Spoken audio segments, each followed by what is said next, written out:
back to the Sharpest College Football Podcast, the second in our series of previewing the college football playoff teams. Today we will be going over Miami and James Madison. I am BuckMetrics, joined as always by Robert Martin, and returning to join us since either late July or August is our guy Josh at CFFGuys. Josh, thanks for joining us. Absolutely, man. I'm always excited to be on the Sharpest College Football Podcast. So, and he uses the proper name too. I love it. Josh is such a gent. Like I said, we are today in this episode going to be going over Miami and James Madison. So with our new shtick, the AI art, you can see that I've been drawn with sunglasses for some reason, which I don't know why. Can you notice the name of the establishment behind me there over my right shoulder? Can you read that? Corey Heatherman's, yeah. Corey Heatherman's, yes. He's opened. He's set up shop in Miami. I don't know which part. I don't know if that's actually South Beach or whatever. Robert, as all tourists do, just grabs a dolphin, which I think breaks probably about a dozen laws or something, right? I think that's the same pose you had with your dog earlier on in the... It is. And Josh, in front of some classic car with flamingos in the background, of course, I had to put a Cuban cigar in there since it is Miami. Wait, Cuban... Oh, go ahead. Yes? Cuban cigar and trucker hat, you just nailed me, so I appreciate it. Do they actually have flamingos in Miami? Yes. I believe they do, yeah. Wait, really? Yeah. Okay. There's an old racetrack named Hialeah where they'd have a bunch of flamingos like in the infield the whole time. Oh, wow, Yeah. Okay. I grew up in Florida, so yeah, we had flamingos everywhere. My mom was big into putting flamingos in our yard, and anyways, big Florida thing for sure. Are they loud birds? What'd you say? Are they loud birds? Do they crow or no? Okay. I think so. Okay. Not loud. Interesting. But The very only cool. quiet thing in Miami, Absolutely. the flamingos. All right, before we get to, we want to talk a little ACC and Sun Belt, but before that, Josh, wanted to get your opinion. Robert and I were thinking, first of all, just your opinion on this. If there was a separate G5 championship, look, all love to JMU for making it in. God bless them. But if, first of all, if there's a separate G5 championship, I personally would watch every game. If we had an 8-team field. Yeah, totally. Yeah. All right, so Robert and I did our own little rankings here, or seedings, if you will, for an 8-team field. Let me know if you have any disagreements here. So we have our 5 automatics. First, we have Tulane. Yep. Second, JMU. Third, I think we have to go to Boise. Okay. And then, just full disclosure, got my Kennesaw State shirt on again. I got to go with Jerry the Owls. Mack. Yes, I got to go with the fighting Jerry Max over the fighting Lance Taylor. Does that sound right for 4 and 5? Yeah, I love it. Yeah, for sure. So for the 3 at-larges, we had the top one is North Texas. That feels right. Okay. Yeah, for sure. And then South Florida. Yeah. Okay. Got to put him in there for sure. With Byron Brown? Yeah. All right. And who's your last spot going to? Robert and I agreed on this one pretty easily. Ooh. Man, that's a good question. I would probably say UNLV. Wow. We think. stayed in the same did you guys conference. Okay. San Diego State. Yeah. I like San Diego State. Here's why UNLV. If you're going with the 8th seed, I just want Dan Mullen in there. I feel like give him a shot, and they're going to be fun to watch, right? They're going to put up 40. They're going to give up 35 to 50. So I just want some offense. You know me. I'm a college fantasy football guy. I just want the offense. San Diego State, though, I like that one for sure. Lucky Sutton in the playoffs. You can hate on that. All right. So what we're going to do is, so let's just go through this then. This came to a weird place for us, so I'm curious where you're going to land. Okay. UNLV versus Tulane. Who are you going to have there? Tulane, for sure. Okay. What would you think about San Diego State versus Tulane? That becomes a little weird, doesn't it? It does, but I think the matchup, at least offensive versus defense, with San Diego State to Tulane, I think Tulane can stop what San Diego State does, which is really right. Most teams do, in fairness, yes. Yeah. So I would think that matchup might not play into. I feel like that's the type of matchup that they would love over there at Tulane to have. Is Fair. We just got to stop the run. Okay. One-dimensional. All right, JMU in South Florida. That's tricky, man. I think Isn't it? It is, because I think, again, like JMU gives up explosive plays. Mm-hmm. And what is that offense? Jeremiah Coger, Moody Rubian coming on at the end of the season, and of course Keyshawn Singleton, Byron Brown, like you can't stop him. I think that's a tough passing attack for them to stop there at JMU. And I don't know. I might give the nod to USF, honestly. I mean, I just think they're so dynamic. We both landed there. This is why this gets really interesting. All right. Boise, North Texas.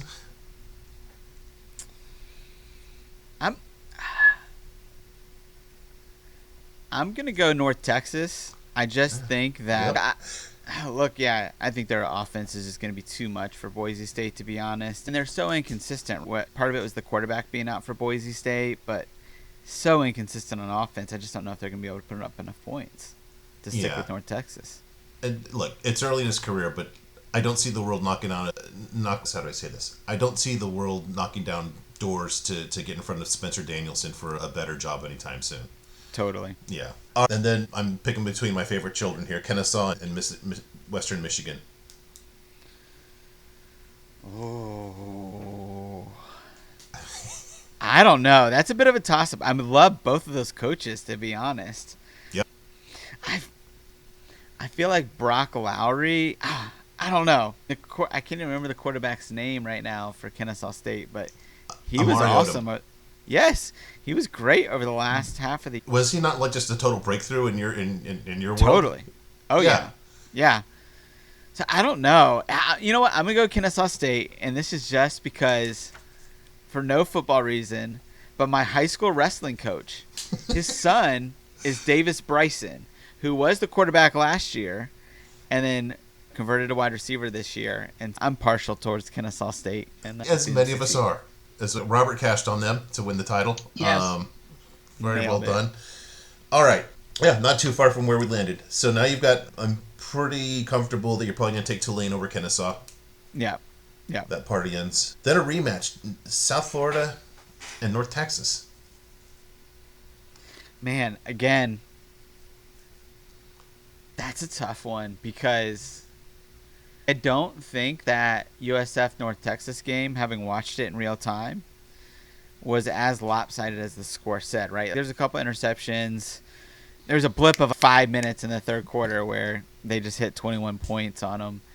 But I'm still going to go with USF. I think that ultimately they pull it off. Yeah. But it's closer than the first game. So we have an All-American final here, Tulane and USF. Yeah, I just think that offensive. I can't. When it comes to Tulane, and part of this is the UTSA home field advantage, but I can't get out of that. Like, I watch so much of that UTSA Tulane game, and I think, it was Tulane USF too. No, sorry, it wasn't. It was UTSA USF. But Tulane could not stop UTSA's passing attack, and they're not nearly as dynamic as as USF. And they just struggled with that all year when they came up against a good passing attack.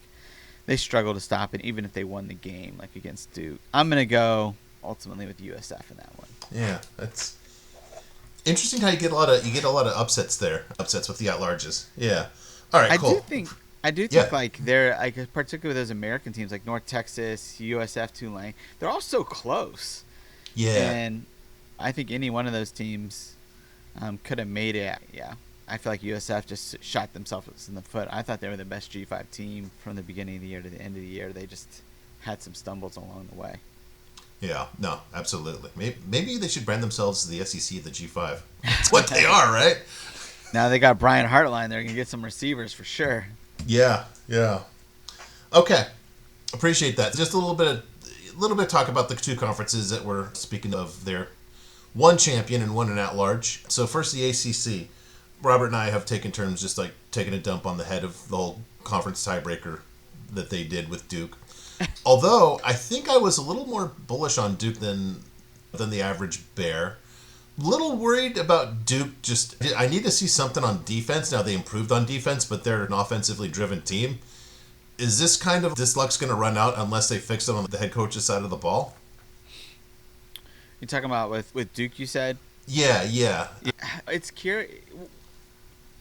I feel like their defense was an anomaly in the sense that we thought their secondary was going to be a strength this year. and it ended up being the biggest weakness on the team. And part of that was injuries early on. I think they had one of their players was coming back from a season-ending injury the year before. I just don't know if it ever clicked for them. I think they can get it right. Manny Diaz has shown the ability to do that. So I think they can get it right ultimately. But, man, I really do feel like that running back, blanking on his name right now, Nate, can't remember the guy's last name, but the true freshman there was a revelation. For me, going into the year with Duke, it was how, like, Darian Mensah thrives in the RPO and under play action. And I didn't know where the running game was going to come from, and then Nate Shepard comes up, right, and is just dynamic as a true freshman and does really well, and him and Anderson Castle really lead that backfield. I thought that was a huge difference for them, and if they're able to keep them out of the portal and all of that, I think they could be really successful again. That's what's interesting too. I think we've talked about this, and I'm sure it came up during the ACC preview too. But there seems to be more of an advantage to these private schools like a Duke that just have enough money where I think they're probably at a lower risk of losing guys in the portal now than an average like Ole Miss. And Ole Miss is a different situation this year. I want to jump in here a little bit on Duke here too. My model was actually pretty bullish on Duke. I actually had Duke outright against Virginia, and I had Duke outright in that game. The thing is, though, that Duke's season was very weird, right? One, they made the ACC championship game. They won the tiebreakers. Now, the reason they did that is because they went 6-2. Yeah, 6-2 in conference. They had 8 conference games, went 6-2. But then they lost basically all of their inconsequential non-conference games. They lost against. They played against Tulane. They lost against Tulane. They lost against Illinois.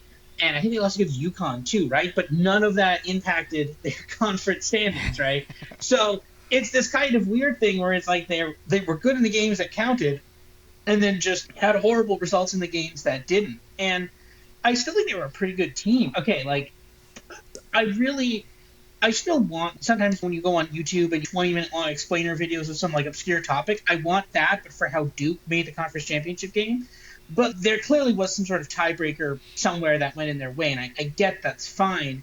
But they were actually not that bad. They had really good moments. Just that in those conference games, they just either through bad matchups or really bad luck in some of those games, they just got very unlucky in a lot of those games. I think they were a solid team. Do I think they're like the best team in the conference? No. But I think they are a pretty good team, and I think it'll be interesting to see them in a bowl and in next year. I think Manny Diaz is actually very underrated as a head coach. I think he's actually not really that bad. Like, I know people are going to be like, oh, Duke 7-5 won the conference, but like, to even get there, they still had to do a lot in conference, right? This isn't they just were randomly thrown into the conference championship game. Like, they were actually pretty good. Like, I think a lot of people forget that. Like, this team, like, we'll talk about them next year, of course, but they're not a bad team. And I think there's a lot of question marks on Clemson and Florida State next year. Miami, I'm not sure who the quarterback is next year. I'm not sure if Carson Beck has another year of eligibility or not. I suspect he does, but that's topic of the day. But Manny Diaz is probably among the top 3 coaches in the ACC. He's up there. He's not nothing. And I think that's important to think about when you talk about Duke. Yeah. Yeah. And look, this is not a mean thing because you're just a true gentleman and I like you, and I wouldn't say a mean thing, so I can say this now. How does it, because this can't hurt because Miami's in the playoff. How the hell does Duke win the ACC before Mario does? I know it's the Mario thing. Glorious. It doesn't make sense at all. I mean, if y'all didn't get a playoff, I'm just saying y'all since you're a Miami fan, obviously, but yeah, that would really sting if you guys didn't get in the playoff. But now it's like, all right, that's the reality of it now. It's like, we're in the playoff, great, nice pat on the head, Duke. Another ACC team that came on from out of nowhere, and I've liked this coach, and Robert's liked this coach basically almost from day one. And that's Jake Dickert at Wake Forest. And you said don't ask you about defensive linemen, so I won't get specific because I don't know anybody there other than Robbie Ashford. And I'd say that's a unique feat because would they go 8-4? I think. Yeah. Does that sound right? 8-4 with Robbie Ashford as your starting quarterback. That like counts for double, doesn't it? Isn't that like? That's 11-1 in Conference USA, my beloved Conference USA. Yeah. Didn't see it coming this quick. When we previewed the conference, I mean, they were like kind of like in the, okay, here's a bullet point in 20 seconds. Yeah. Just, it's so weird. It's Wake Forest. I still have Wake Forest kind of Shock, can we count on this team going forward? It's Jake Dickert. It just doesn't it feel weird just to say okay, but we can rely on this team going forward, like next year? And yeah, they're defensively, like they're just so good. He's done a great job there, and I think previously he's done really well in picking offensive coordinators. And yeah, that's a good point. I think we'll have to see. I think they did good. They did well this year. I still think there's more meat on the bone offensively. Carlos Hernandez really came on near the end of the year, and Claiborne struggled this year. So I think there's more meat on the bone there, and I think if they continue to progress on offense. And look, Robbie Ashford didn't look terrible, but if you can upgrade the quarterback position there, which I think you can, I think there's things to sell there. I think there's somewhere to go here. I don't know if Dickert stays there past like year 3 because I think he's going to get another job, but yeah, he's doing a great job to me. 8-4 is crazy because we were all like, at least me, I was like, they're going 3-9 a game. Yeah. Onto the Sun Belt. Couple teams that, a few teams obviously kind of Charles Huff held the form and almost won the West, but Must good made job. Us all look right. Yes, but 4, and I have to get. Is there any explaining what Troy did? I'll just say this: I showed them as one of the luckiest teams. Yes, and it's not just lucky penalty. Like objectively, metrically, they were lucky. They way outplayed. They should have. I think they won over 3.5 more games than they should have, just based on post game measurement. Okay. Yep. You had please tell me about the emphatic reaction you had there. I was looking at some notes on them, like researching for this podcast, and it's okay. So they win 3 games with a negative success rate in the game. Like they win 3 straight games as underdogs, probably the same games. They have this crazy comeback against Texas State. Is this not like the luckiest? And I'm mad about it because they make Gerard Parker look like he's a better coach than he is. I'm just like, what did they actually do other than have some explosive plays on offense? Like what? And this is what's interesting. And Robert, you will appreciate this. You might remember this. I think it was after year 1 of the podcast. There was a similar team out in my neck of the woods where you look at them and you're like, they don't do anything good, and they were extremely well. We knew they did one thing very good, but they way outplayed their metrics, and they had a good defense, but they had the best punter. It was when San Diego State had that guy that was just all world. Yes. And I didn't know this, but like when I was watching the Sun Belt Championship game, they were going on and on about this Troy punter, like he's Ray Guy incarnate. So it might be as simple as that, because this has to regress next year, right? Totally. Is the punter going to regress? Is the punter going to the NFL? Why would a guy like that stay at Troy? That's fair. Yeah. That's actually that doesn't matter anymore. It mattered before, now it doesn't matter anymore. Yeah, I mean, this has to regress. All right, the other team I wanted to talk about real quick is probably the one that was maybe my next runner-up in the G5 playoff, and that would be Old Dominion. Good season, and they just had. I think they were tearing it up. We will point out, giving Indiana their toughest game until Iowa. Was this as simple as they got caught looking ahead to JMU the week before when they lost to I think it was Marshall? Go ahead, Robert. I thought you were going to say something. Yeah, I think so, right? I think they were a good team, and they are still a good team. They're playing. Who are they playing in the bowl? I actually already bet them in the bowl. Who are they playing? USF, I think, but Byron Brown's not playing. Yeah. Is Alex Golich even playing? Yeah. Well, is Joseph playing either? No, but why would he be coaching this game? He's going off to Auburn, and if they were in the playoff, I'd see it. But like that, I bet Old Dominion plus 7.5. It's down to USF -3 now. I've gotten 4 points of Clay's line value in 3 days, so that's a point a day. By the time this game is played, it's going to be Old Dominion -6.5. But no, like it's This is the thing. I think this is the one that's going to be the value play for next year. No one is going to think that's repeatable. Their over/under is going to be like 7.5, 8.5, or something. They're going to be like 20-1 to win the conference. And I mean, okay, yeah, JMU just lost. They lost Bob Chesney, and they replaced him with who they replaced him with? Oh, that's right. Bill, Who's Billy? Yeah, Billy Billy Napier. Napier. Napier. Yeah, yeah. I mean, Yeah. that's not the most confidence-inspiring move for me.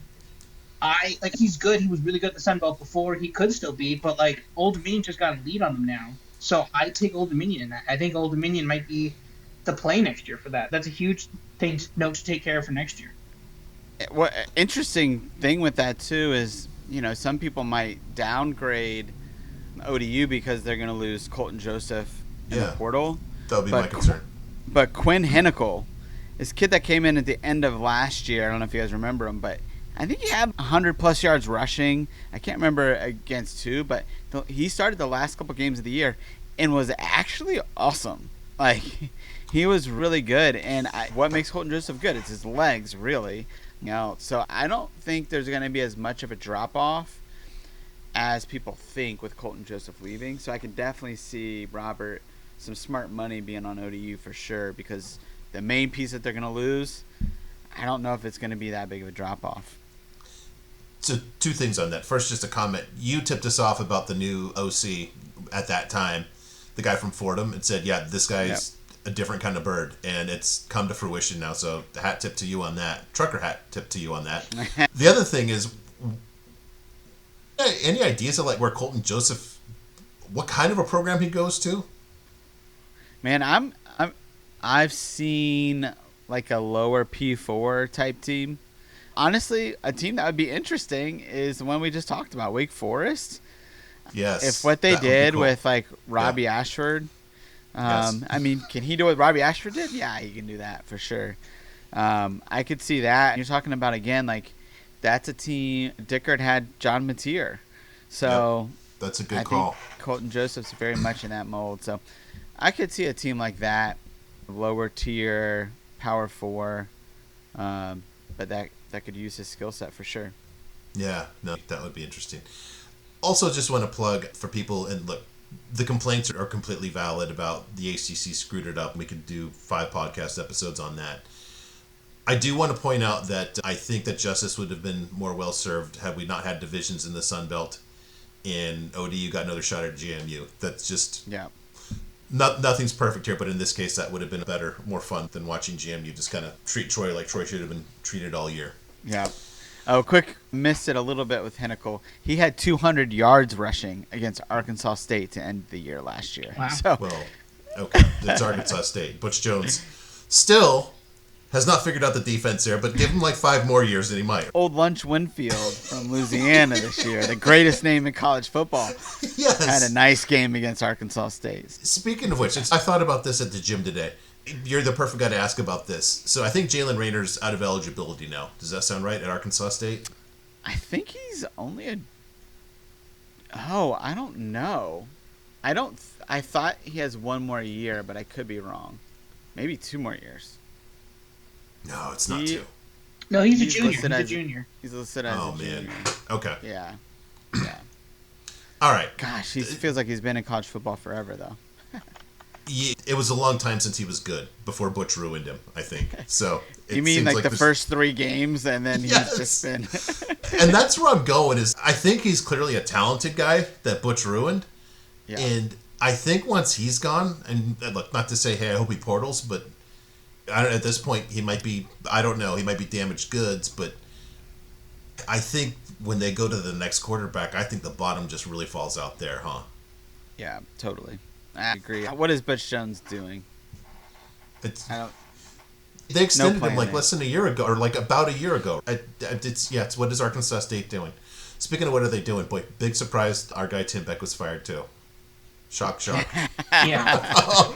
Even though he pulled off his 7-5 season, it could have Yeah. been much worse for him. And I'm glad he's gone, though. I feel justified in my hate for him, because I don't hate on many people. He's just one that's just caught my ire after his time at UT. Just a bad lazy hire. One other thing, I don't know if you guys have seen this too, going back to the ACC real quick. This is just too good to pass up, and I forgot to mention this. Defensive coordinator for Virginia Tech. I think we might have heard of him. Yes. How crazy is that? Bro, Mr. Brent so Pry? awkward. Is it? Who's it awkward for? everybody? I don't even know. I can't do the math on this. Is it just like the players look at him and say, "You're not allowed to talk"? I just don't know. Or yeah, I mean, even if you're a good DC, it feels like those players like quit on him like multiple times in the last 2 years. Do you just even have respect for him as a coach? Like, how does that work when a guy clearly like just didn't have it? I don't know. It feels weird, man. It feels like you like, got remarried or something. I don't know. Yes, yeah. I have a lot of questions about that. Like, whose idea was that specifically? Was it James Franklin being like 800 IQ, being like, "Oh, this is the answer"? Be like, why? There are lots of every other team has a defensive coordinator. You could hire, I don't know, 90% of the other ones. Like, literally pick any team from any lower conference. You could hire any of them for free, basically. Like, why would you rehire the guy you just fired and paid millions of dollars to? Like, yeah.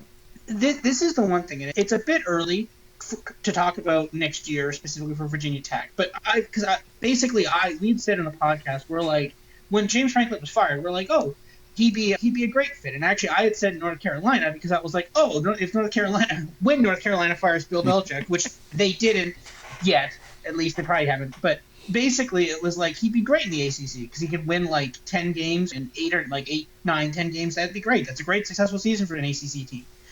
But the more I think about it, and obviously this is going to be a short preview for next year, like, he needed so much stuff. Like, people talk about his first couple seasons, and they talk about the last couple seasons, and just gloss over the Sean Clifford seasons.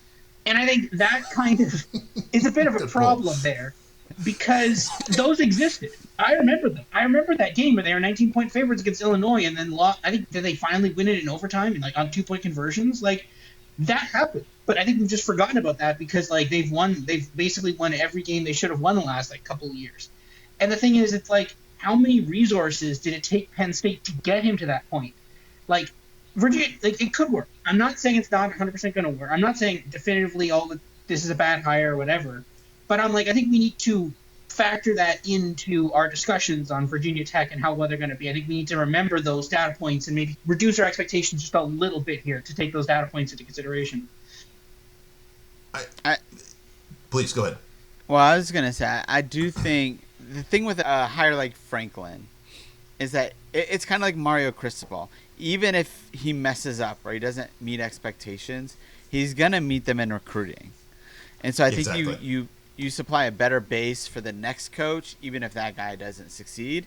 And look, I mean, you got the whole Tri-Peninsula area down there in Virginia Beach, Hampton, that Virginia Tech used to own. And if they can go back to owning that, and Franklin could be a guy that could totally tap into that, then the next guy set up really well if Franklin's not the guy.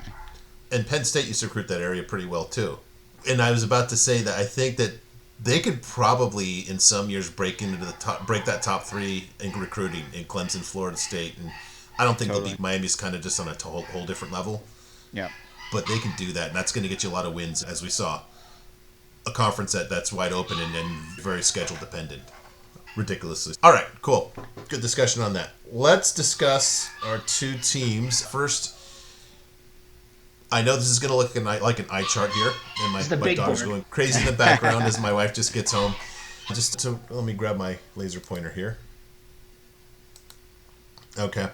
So we've got, for each of the teams here, we've got Apex Plus, which is opponent adjusted passing, then same for run.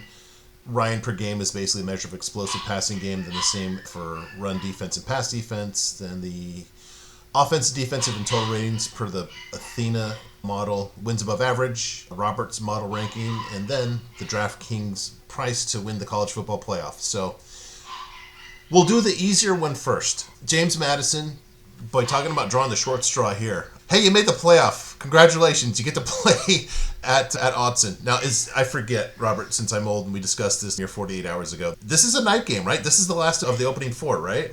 Yes, this is the hazing they gave TNT by giving them the night game with the G5 team, in which Oregon is 20-some-odd point favorites. And yeah, that was again, like, you can imagine a scenario where she's, give us a night game. And ESPN, don't worry, we will. And then this is the game they get. Yeah, that's again. It's great. I'm sure it's going to be great. Great atmosphere. It's a 20-something point spread. I can't remember the last time I've seen a 20-some odd point spread game highlighted in prime time. But okay, sure. Yeah. The short of it is, look, I always like to make a case, or at least a path, for a dog. It's got to be. Here's my path: food poisoning in Eugene. And even then, I think the third string, it's a competitive game. It just, Oregon has relatively, they have no weakness. The only thing is, if you go the only place where they're red here, below average, is wins above average, since they had a schedule that turned out to be really easy until basically the last quarter of the season there. But do you see a path for JMU to compete, really? Yeah, I don't see it. I'm an alumni, and I don't see it. Yeah, I look, Oregon is that run game alone. How do you stop it if you're a JMU? You might be able to. If you remember the Louisville game, they were able to contain Isaac Brown for the first 2 or 3 quarters, but then he hit an 80-yard run, and it's over. And I think it's the same thing here. I think maybe for a quarter and a half they can have some success, but Oregon's got 3 nasty running backs that they can throw at you. If you stop Whittington, they'll put in Davison and on down the list, and their offensive line is going to be really good. I don't know. When the recruiting prowess is this much of a disparity between the two, that's just going to catch up to you, especially when the other team can run the ball the way that they can. So I don't see any path where JMU can win this game. My hope is just that they keep it closer than Liberty did a couple years ago. I think that's about the only thing they can do to, Standard has been set. Wow, yeah, that would not be a good launching pad for the Napier era. No. I forgot you're a JMU alum. I forgot about that. Okay. Yeah. The right teams for me to talk about. Yes, you did the Sun Belt with us, and I think that's why you got the Sun Belt with us too. Gotta say though, James Madison, this defensive power rating that's freaking elite for the Sun Belt, and I think that's the good news. The bad news is there's got to be an element of, hey, how good can they be? And then you see it, it's a complete culture shock thing. Yeah, they played Louisville. Louisville was a pretty good team. Oregon's O-line is just about as good as it gets, and there's nothing in the Sun Belt that compares to Kenyon Sadiq. They're just going to be like, what planet did this guy come from, basically? He's just a unique talent. Will Stein has done such a great job of scheming him up in playoff games, right? In big moments. That's when Sadiq comes alive. Maybe that's it. Okay, maybe there's this extreme stupid version, which is Will Stein is stuck on a plane and he's still in Kentucky and he can't make the game.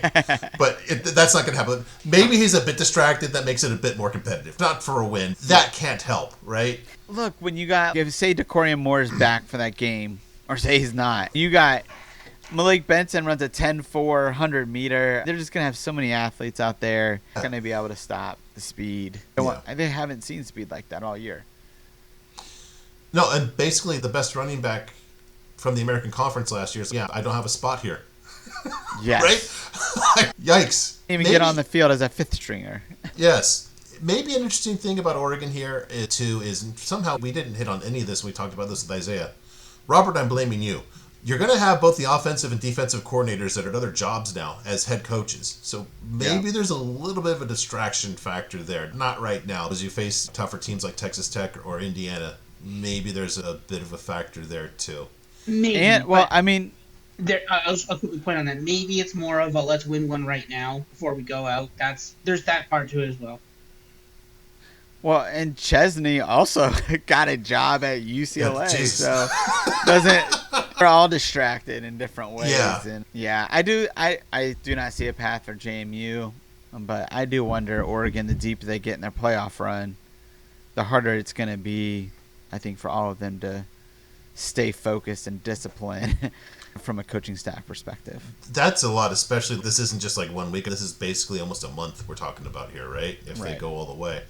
Yeah, there's going to be a lot of tear just in terms of getting pulled between two directions, I think. And your offensive and defensive coordinator. Although, I'm still not convinced that Lepoy really runs that defense. I think he's just a recruiting guy I call him a pretty face, but he's not a pretty face. Yeah. He's a face. How about this? That's a good observation. You know that from your USC day. Here's the thing. Somebody asked me about Lapoy. I was an Oregon guy. I said, look, I don't think I'd be comfortable with him being my team's defensive coordinator, let alone head coach. I just don't. He just... Do you... No. Can I ask you guys, and maybe you guys have talked about this, but do you think that move was strictly to keep the quarterback there? Like, I feel like there's some connection. I don't know this because I haven't looked at it, but... yeah, you know what? I could see that because he's just the hip young guy that's plugged in. Yeah. Is he Samoan, Lapoy? No, he's Italian. Okay. I was certain he was, but there was like a little controversy about it. But you listen to Split Zone Duo. So Richard at one point called him like the minority coach in an interesting position for the week, and then he had to retract it because now it's been reported to me he's Italian. That theory's out the window. I thought maybe you recruited Samoan players well, or... But he's still, like, these guys know each other from recruiting too, and he actually committed to Oregon as well. Exactly. Okay. Yeah. So maybe he recruited him. I actually made a strong case that Cal should have promoted Rolovich. A proven guy. I don't know. That's a weird... Stanford and Cal are both weird jobs, and you've got a proven head coach that wants it in Rolovich, no matter your opinion of like how it ended for him before. He did an awesome job at Hawaii. You could do a lot worse, and I think they did. Dude, he's an offensive genius. And really got... It was unfortunate, I think, what happened to him at Washington State as far as just from a pure football perspective. He's really fun to watch on offense, and I think... I hope he does well wherever he goes. I think they should really... I don't know. I was going to say they should promote him to offensive coordinator, but Brian Harsin has that job. So, I don't know. I'd prefer to have Rolovich in that job. Who's more controversial, Brian Harsin or Nick Rolovich? I know, and in all places Berkeley, right? I'm sure they're having a blast there. Yeah. What odd... Those were odd fits to begin with coming in. Like, how is all this going to fit together? Yeah. Maybe... And Will Cox has got ousted, so here we are. Yep. All right. Last question on JMU. I'll ask Robert first, since this might be a personal stinger for you, Josh. After the Fiesta, I believe it was the Fiesta Bowl, Randy Edsall did not follow his team home. Does Bob Chesney just stay on the West Coast after this game and just head south instead of east? Robert? I think for this one, I think he probably does go home. Probably. There's probably stuff to pack up. It's not as convenient. Like, I think he does go home and goes back to that. The bigger question would be to ask is that one is for the Tulane Ole Miss game. Because that game is... Oh, no, that game is in Ole Miss. Okay, never mind that. But I don't know. I don't know if... I feel like he would go back. I feel like Bob Chesney would go back. Again, the difference is a couple days, right? Even if you moved your family out, it's a couple days. It's not a huge deal. So, yeah, I think you'd go back, but yeah, there's no way he wouldn't go back with this team, Josh. Yeah, I think Bob Chesney's got some character. Yeah. I think he'll go back, finish it out. There's a lot to rebuild there at UCLA, so he's got plenty of time. Year zero there. Yep. Speaking of which, how many games do you think? In his best year at UCLA, how many Big Ten wins out of we play 9-game schedule? His best Big Ten record at UCLA will be what? They play 9. You said 9 games that they 9, play, or 9? Yeah, not a year 1, year 0, but like at peak Chesney before he gets scooped up. I think 5-4 maybe. That feels right, and that's really good, man, in this conference. Yes, and he's a good coach, right? Like, yeah. He's done this at several levels. Look, JMU just has the infrastructure, right? They know how to pick coaches. I do think Billy Napier is going to be a good hire for them just because I think the infrastructure is already in place if he's their running game is really solid. And Napier has good running backs. And look, he crushed it at Louisiana. And yeah. I think the blueprint or the personnel is there to do what he did at Louisiana. I think it's a much better situation at JMU than Lafayette then. The question then, and I'll ask you this then, why do you think Billy Napier didn't succeed at Florida? Again, we're not looking for... It was because you recruited this guy, but just like 1,000-foot view, when you have 2 wins in a season, that's a very fair question. Right, 1,000-foot view, what do you think went wrong there in Florida? Man, that's a great question. I think part of it is, I think he's. This has nothing to do with football, but I think some of it is just. I'll say this: I think personnel-wise, I don't think he matched up. I think he tried to run his system instead of his system to the players around him. And of course, when he first got there, had Trevor Etienne and those guys, like that could work. You can build it up, but once you get the wide receivers he had in there and DJ Lagway, I think you got to do something different than what he was doing. And he was just too stubborn, not giving up play calling, because, yeah. Even bringing in Graham Mertz, right? Like he had Levi Lewis before that at Louisiana. He was running more of a really heavy run game, but with a mobile quarterback, Graham Mertz isn't that. So I just felt like it never really fit, and I don't think his defensive hires were all that great either. So I think the combination of all that is, did he recruit well? Yeah, but it just never felt like he. Just felt like he was in over his head a little bit there at Florida, in my opinion. Is it fair to say, like, he didn't? I would say maybe he just started behind because of what a mess that NIL was, and the whole Jaden Rashada thing. You do that at your quarterback position, and that you pay for that dearly. Yep. That kills you, and it killed them. And he actually did a good job with Mertz. Robert was like, "Oh my God, don't make fun of me. We got him." So, Robert being a Florida fan, but he had good numbers, so he can coach. All right, last thing on Chesney. Are you surprised he ended up at UCLA? Where did you think he was? It was pretty clear that he was going to be somewhere else, especially with the volume of open jobs. Where did you think he was going to end up? I will say this. I don't get going to UCLA. Does he have West Coast ties? Maybe it's a coastal thing? I don't know. I thought maybe, because he's like Holy Cross before this. Yeah. And he's a weird coach in the sense of, it's not like his offensive numbers have been crazy. He's just a solid team. Almost a lot like Billy Napier and what he did at Louisiana in a lot of ways.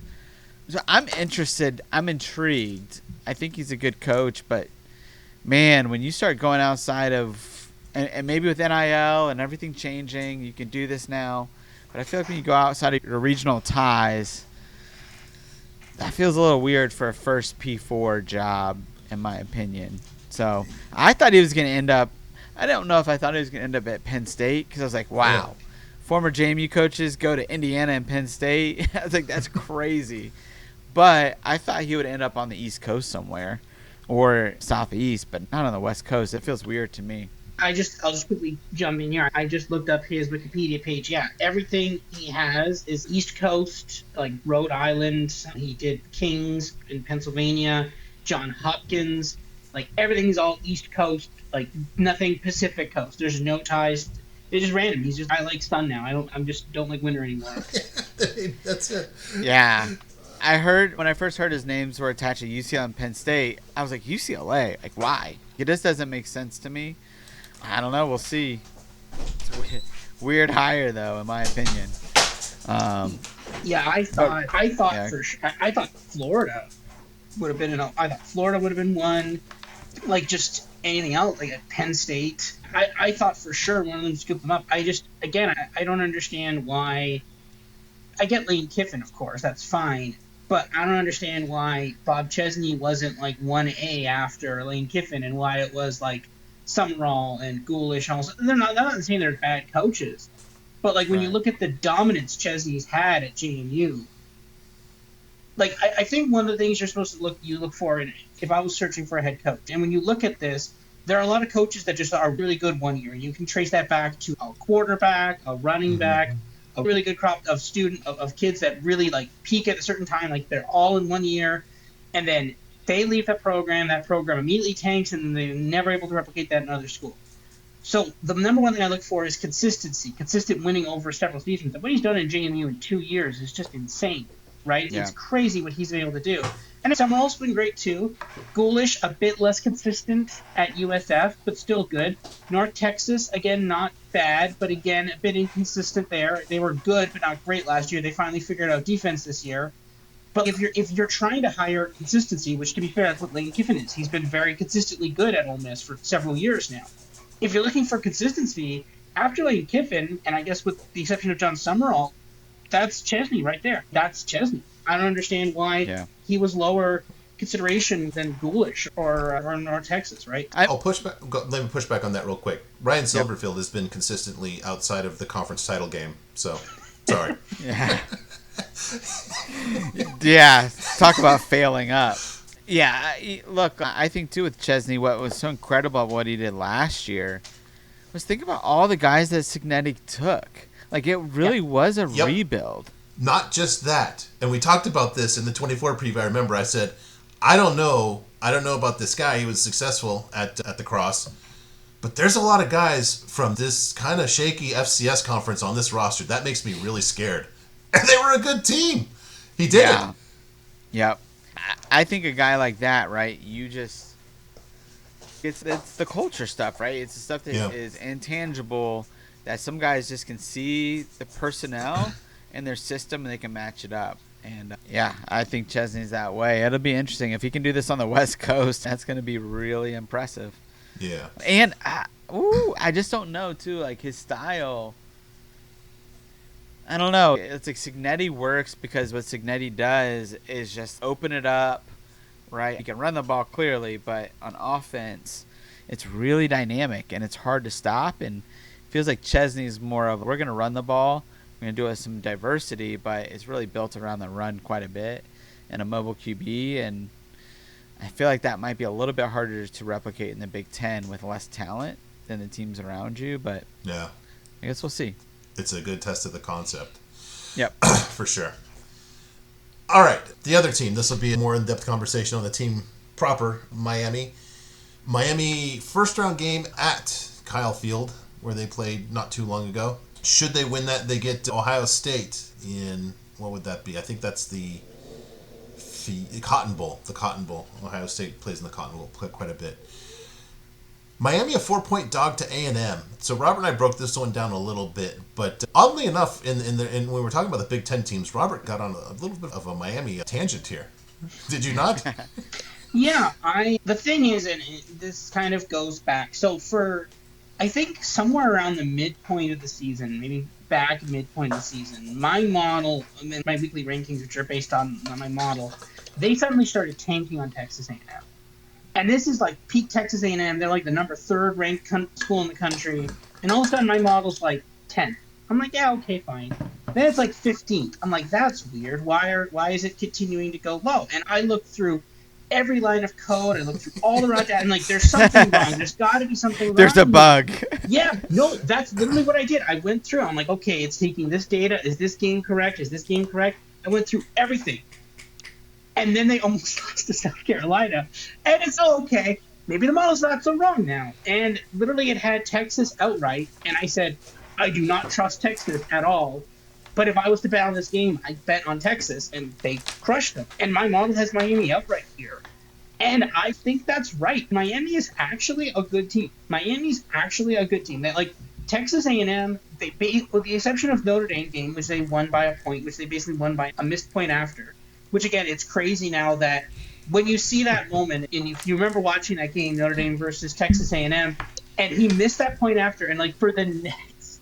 You remember this, right? Like, for the next 20 minutes, they just kept cutting to shots of him. Was it Tyler Buckner, the holder, right? Or no, the field goal kicker? Yes. Yeah.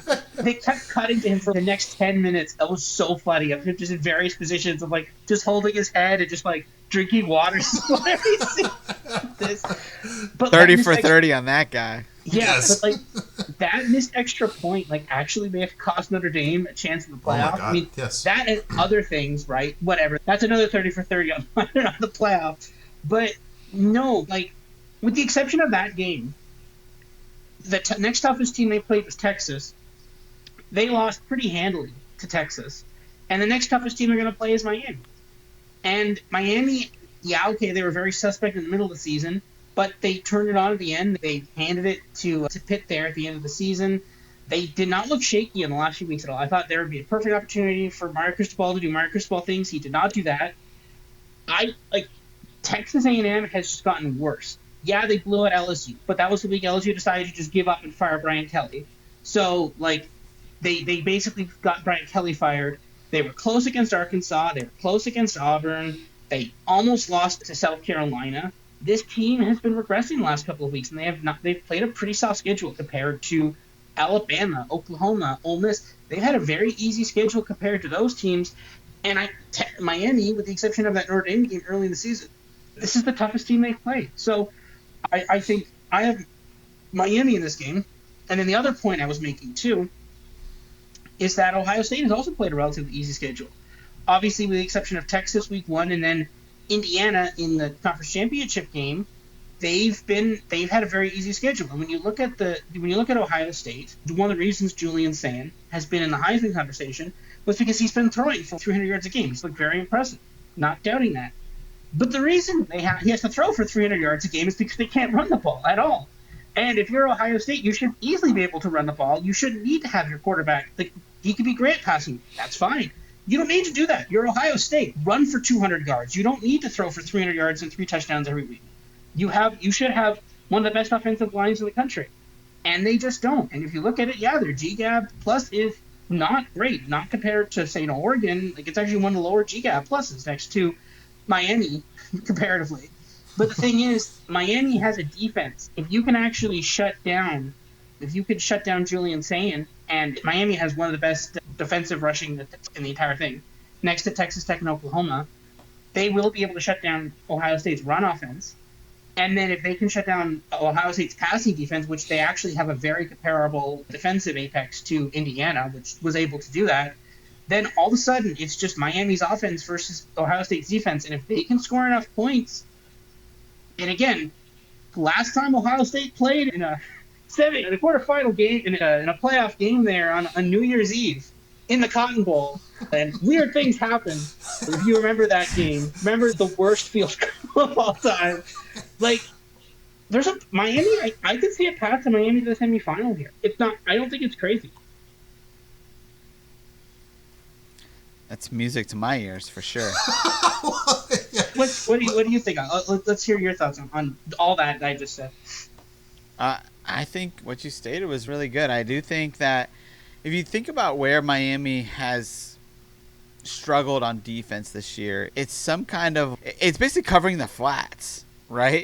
It's essentially some leak of a running back out of the backfield or somebody that's dynamic on the outside or a tight end or whatever. And I don't know if A&M or Ohio State has the personnel to take advantage of that necessarily. Maybe Ohio State more than A&M. I will say, like, the way that A&M is going to have to score, I think, is Casey Concepcion. Like, maybe put him in the backfield and then running him some delayed routes that gets him the ball in space. But other than that, I don't know how they score in Miami because their running backs don't break tackles. And if you're not breaking tackles against that line, then Miami's going to shut down that Texas A&M run game, and that's really their strength. Is if that run game is going, then Marcel Reed can play action, kind of all that stuff.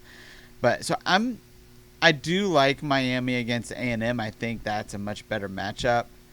So the Ohio State thing, I worry. I do think on paper, Miami's secondary is like big enough and physical enough, like they're built to play against wide receivers like Cardinal Tate and Jeremiah Smith.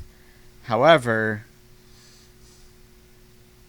like I've seen OJ Frederick and some of those Miami outside cornerbacks struggle against just dynamic playmakers on the outside. So we'll see if they could somehow like hold up and not give up explosive plays against Ohio State, then I think that game could get really interesting because Miami is a different team over the last 6 weeks. If you remember, right, basically Mario was not letting them do anything but run the ball over the last 2 quarters of a game. They'd give up by 2 touchdowns and he'd shut it down.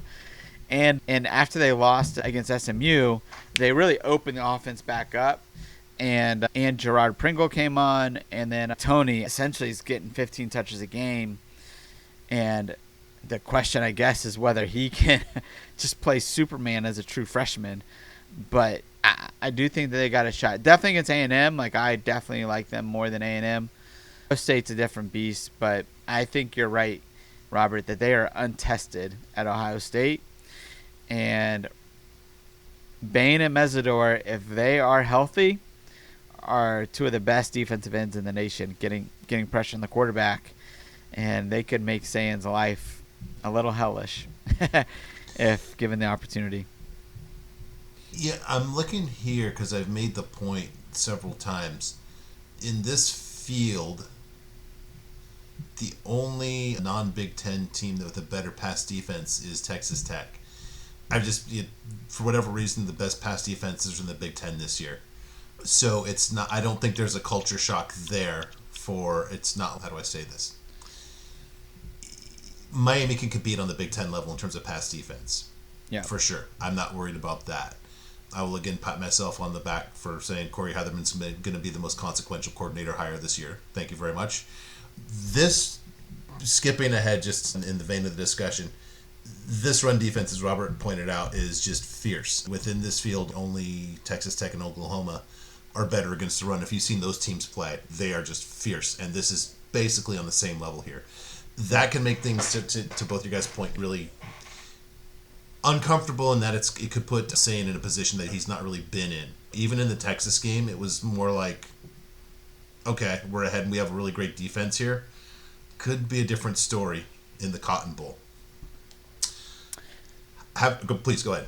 Just one more thing. I do think, and look, nobody's going to shut down Jeremiah Smith, but there's players that have seen Jeremiah Smith play. It's the guys that grew up with them since they were like 5 years old. True. And might have some extra motivation for a guy that said, screw you guys, I'm going to Ohio State and I'm not playing with you guys because you can't secure Cam Ward before signing day. So I don't know. I think there is something there too of these are kids that grew up with each other, and I think that might make a difference. And saying also on Miami, there's some like viral clips that went around during recruiting where he was just like, why would I ever consider Miami? Really? Yeah, because he's like, what? Because of the beach is nice? Like, the team sucks. And I bet you those clips come back up. And again, that's all like narrative stuff. But I do think that like stuff like that can be interesting. Anyways, sorry. Yeah, no, believe me. And like, I'm not going to tell the Florida guy what Florida's, but my impression is that specifically Miami guys take that kind of stuff seriously. Yeah. If it's not, I'm going to a different school. I think that they probably were delighted for the chance to have that matchup if it comes to it. Is that a fair statement? Totally. Totally. Can't disagree with anything that you guys have said. Now, there's been you referenced this a little bit, Josh, and I have to bring this up. If Malachi Tony's going to be Superman, somebody has to throw him the ball. Yep. And the guy who's throwing the ball cannot throw 4 trying to make 5 interceptions in a game. Yep. How much can you trust Carson Beck against A&M, not a great defense, a good defense, but in this group, one of the weaker defenses, but more specifically Ohio State. That's what would really concern me. Yeah, I agree with you because I think against A&M, they're going to be able to run the ball pretty effectively, actually. I think they have the personnel to do it, and so Carson Beck is going to be able to play action. He's going to have a little more time in the pocket. I don't know against Ohio State. That's my question mark with Ohio State is he just can't – like a guy that's a statue back there, and quite frankly, more than a statue, like his brain gets fried when he gets any sort of pressure. I don't know. You're going to have to – it's going to have to be a low-scoring game because they're not going to be able to – do you run like Wildcat the whole game with Malachi Tony? Why not? Yeah. That might be the way you do it. And Malachi Tony can throw the ball. Again, like you can't do it for every game, but if you have to gimmick some stuff for a quarter of the time, I don't know. They can't win the game with Carson Beck sitting back there trying to pass the ball against Ohio State. That's not going to work. So I think there are some serious limitations with Beck. Yeah, and what you characterize as his brain fries, to me, look, I don't want to pretend to be the guy in Fox News that's the body language doctor. I don't know if they still have that guy. he seems to sulk as much as anything else. He seems like just a sulky guy, no? Yeah. Oh, with his eyes that look like he's pissed off all the time. Yeah, and it just that's what would scare me against that really good Ohio State pass defense here. But it does feel like an under game because you've got two really good defenses that are really good against the pass, especially and run. My God. All right, so if they do get that far and they get to the semis, I think that Georgia is, to me, I don't see any other team coming out from that side of that bracket right there. I think if you get past Ohio State, I think that Georgia's an easier opponent, no? Significantly? Yeah, I do. I think that there's motivation for Beck, for sure. Look, the thing that I worry about with Miami is I do think that they have the toughest road of any team in the play. I have to play Ohio State and Georgia. Yeah. A&M's not going to be. They're going to be physical.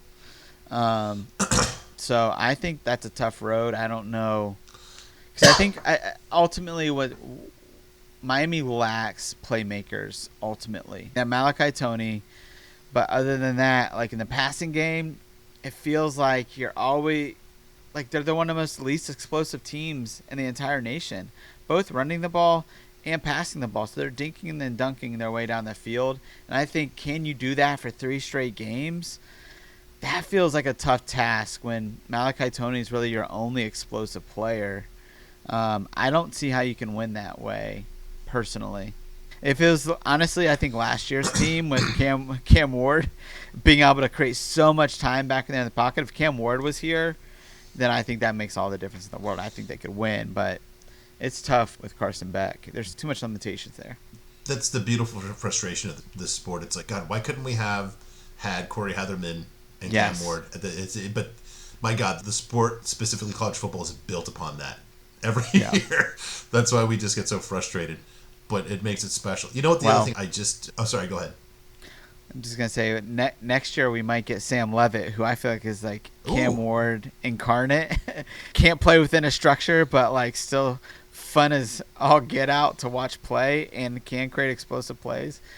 We might get the Sam Levitt, Corey Heatherman connection, which could be like a Cam Ward. So I haven't heard that. Wow, that would be fun.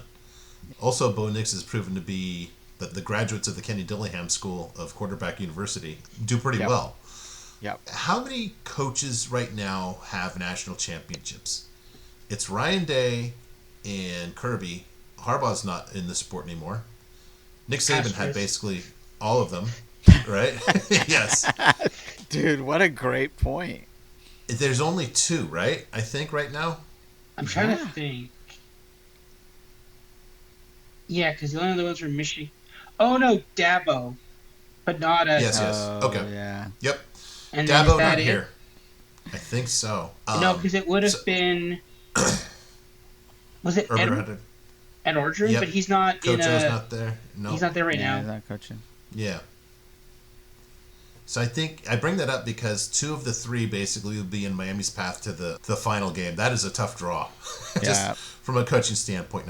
I don't know if you noticed this. Mario still has some things to work on as a head coach too. Yeah, but that makes it challenging. I think, I don't know, Robert, if you brought this up. If we look at the bottom line here, Miami 25-1 at the same price at Alabama and Ole Miss. I would think they're by far the best value of those 3. Yeah. Yeah. Now, I'll start with you, Robert, since this is where you Canadians just run circles around us dumb Americans here. Is the play like just to maybe do them and hedge out at some point after maybe if they get past Ohio State? Is that how you capitalize on a price like that where it's you're not going against dead money, but there's value here? Yeah, I got Bet365. FanDuel actually has it down to 22-1. So I grabbed, and actually I think the FanDuel prices have changed slightly. I think Indiana's plus 290 now. So that feels a little more attractive. They somehow went up, and I think Ohio State went down a tad. That's probably that dumb injury that the one of their defensive linemen's out for the postseason. Possibly. Don't know if you saw that. Yeah. But for Miami, I threw a little on 25-1 again. Small investment, not a huge deal there. For me, I have Oregon and Indiana futures from the beginning of the season. and other assorted times too. I like randomly, I got like a $20 bonus bet at some point. I just threw that on Ohio State. I don't. Is that gonna pay a lot of money? No, but it's whatever. If Ohio State wins, cool. I win $20. Cool, fine, whatever. So that's fine. But no, I just am fair on that side of the bracket. So for me, it's like a more financial interest in just having something on that side of the bracket rather than an actual. Oh, I think they can win. I think there is value there, though. I honestly think Yeah. that of the three, obviously of the four first round games, obviously it's not the G5 games, but I think they're probably the next. Like I know they're basically outside of those games they're the biggest dog. Alabama, Oklahoma is basically a pick, but I think they actually. If you told me Texas A&M beat Miami soundly, I'd actually be a little surprised. I'd be a bit more surprised. Like I think Miami should be favored in this game. I think that my model thinks that. I don't know why they're not. I'm assuming it's just because of the SEC sticker on Texas A&M is my guess, and that they only have one loss. But that's not how the game is played. The game, although all these people are mad about, oh no, the game's not played in spreadsheets. Actually, guys, it is played in spreadsheets. So this is the thing. Like sometimes just because a team only has one loss doesn't mean they're better than the team that has two losses. So this is the thing. Like if they get past Texas A&M, they are built in a way that could give Ohio State some trouble. And I'm not worried about this Georgia team. Like, this is a Georgia team that put up, 12 points or something against Georgia Tech? Like, this is not, like, now, okay, did they annihilate Alabama? Yeah, but is that just because Alabama is not good now? I think it's more that one than they just, or maybe the reason they didn't do so good against Georgia Tech is because they spent 2 weeks scheming up how to shut down Alabama. But no, this Georgia team is not nearly as scary as it has been in the past. I think this Georgia team is definitely very beatable. Do I think Ole Miss can do it without minus Lane Kiffin? Probably not, but there's a shot there. And then I think Miami could do it. Like I think the winner of the Cotton Bowl will probably go to the finals. They should be maybe they won't be, but they should probably be favored over Georgia. And then now whoever they're going to play, probably some combination of Oregon, Texas Tech, or Indiana. And then that's whatever, right? Depends who gets out of that bracket. But I think the winner of Miami, Ohio State goes to the finals. So yeah, I'll take a little. I'll throw $20 on Miami, Florida to return like 500 if they win. Sure, yeah, let's do that. Right? Sounds fine. Let me ask you another way, just to use one of my favorite comedy crutches here. I take out $76 so I give you a ticket that's 100 Canadian, right? Yes. On 25 to 1. So now you stand to win $2,500. Yeah. At what point are you tempted to hedge? After they beat Ohio State? Or after they beat Georgia? Or see, the problem is though, there's not a ton of hedging on like if they somehow took the lead against Ohio State and like Ohio State was like plus 150, yeah, let's hedge something. Let's get something out of that. Let's immediately if all of a sudden Ohio State is even close to a dog, like all of a sudden Ohio State's plus 120, plus 150, again, they could easily come back. But if all of a sudden they're plus 150 and I know that I have a 28 to 1 ticket, a 25 to 1 ticket, yeah, it's for $200 on Ohio State. Again, I'm using numbers here, but this is what your hedge out would be, right? Because again, if you know you could win $2,500, then yeah, $200 is nothing to protect that ticket. You could easily get back your initial investment. And again, I'm not saying bet $200 on Ohio State. I'm scaling bets properly here, obviously. But this is the thing. It's that I think there's a point to do it, but the problem though is that like let's say they beat Texas A&M. Okay, the early look at the headlines had them as 10-point underdog to Ohio State. Weirdly, it had Texas A&M as a 7-point underdog to Ohio State, but that's a conversation for a different time. But okay, so I think they could win that game. It's a possibility. I think that game is I 100% bet Miami plus 10. As a matter of fact, if that line is offered as a look-ahead line, I'm just going to pound that line already. Because again, there's no downside to doing that because if that game isn't played, then they just refund you the bet anyway, so it doesn't matter. But there's some books actually will do that too. So if you see a line for a future game that you really like, just bet it because if it doesn't happen, they just refund you because they're not gonna be like, oh, Miami lost, so we're gonna take your money. No, just refund you. But no, they're gonna be a dog against Ohio State, so they're probably gonna be at least 3 to 4 to maybe even 5. And it's probably about 3 to 4, not 5. And then they play Georgia. They're probably going to be a 3.5-point underdog to Georgia as well, right? So you're not going to have a ton of opportunities to hedge that out. So the only way you're going to be able to do that is you're going to have to look for in-game live opportunities to hedge that out somewhere if you're really caring about that. But honestly, I think the 25 to 1 is pretty good value. Okay, interesting. You're way more bold than I am. I'd be hedging the whole way through. I'm just because I'm a CPA. You're like, Miami scores a touchdown against Texas A&M. Like, let's get out of this now. That's it. Yeah, exactly. Yeah, good enough. All right, that was interesting. It was very interesting. Yeah, we'll see. This is, I think, if I'm looking, this is the one team that's, I think, of the non-obvious big names, if you will, this is the one that basically you have to keep your eye on. Does that kind of feel like the summary of Miami here? It feels like it to me because, look, if the game starts in the trenches, look, Miami's got both sides of the ball. It's like Texas Tech, right? Like, they're both built like an SEC or a Big Ten team. So it feels like they have the best shots to me outside of those big schools. Yeah. Talking through this, I feel, look, I still think Notre Dame should have been in the playoff, but I'm just, after this discussion, I'm even more convinced it should have been at the expense of the team in Tuscaloosa. Yeah. Yeah. For sure. Yeah. One point I will make, though, is that if the ACC used CFP rankings as the tiebreaker, none of this would have mattered because it would have been Virginia-Miami in the ACC championship game. Winner of that game would have been ranked ahead of Tulane, and then Tulane/JMU would have been in probably JMU, and then all of a sudden, then an extra spot opens up, Notre Dame's in, and then everybody's, and then then only Texas fans are mad, but that's okay, so that's fine. So that's the thing, then everybody's happy. But BYU fans are upset no matter what, though. Apparently they get screwed, but and Vanderbilt fans, but. Whatever. That's a conversation. That's a more expansion. See, my take on it is this, because everybody's don't expand the playoff, but it's okay. But like, all these teams, like literally with the exception of Alabama, Georgia, Ohio State, and Indiana, all of them just sat at home last week and did nothing. Why can't they play another game? Like, everyone's like, don't expand the playoffs. But they're just sitting at home doing nothing. Like, why not just have, or even this weekend, have them play a game this weekend? What's the harm, guys? It's people are like, don't expand it makes it meaningless. But just let them play a game. Do you not want to watch football? I'm sorry, do you just not? You're like, no, I don't want to watch any more football. Just these 8 games. No, put more football on. It's fine, guys. They're not doing anything. Let them play a game.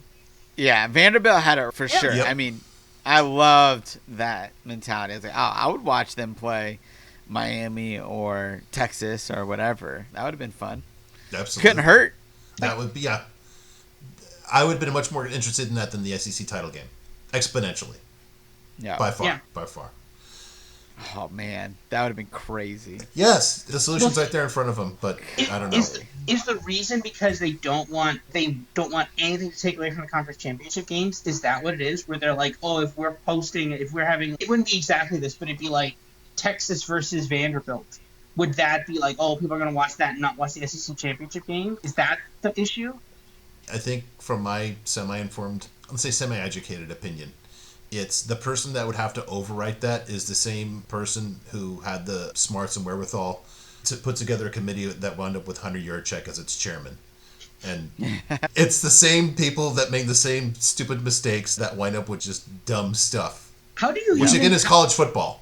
How do you even determine who's going to be the chairman? Is it like a lottery? Is it a random drawing? Does the FIFA person do that as well?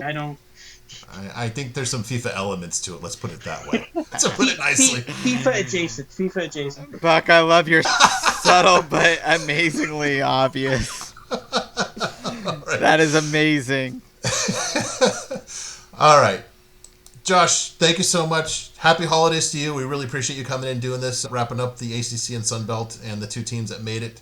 Robert, we are trying to get Duck and Graham on the horn for for the SEC and various other, I guess we'll call it. So, again, Josh, thank you so much. Have a great holiday season. Robert, many more times I will see you before Santa visits you. So, thank everyone for being with us. Until then, bye-bye. See you guys.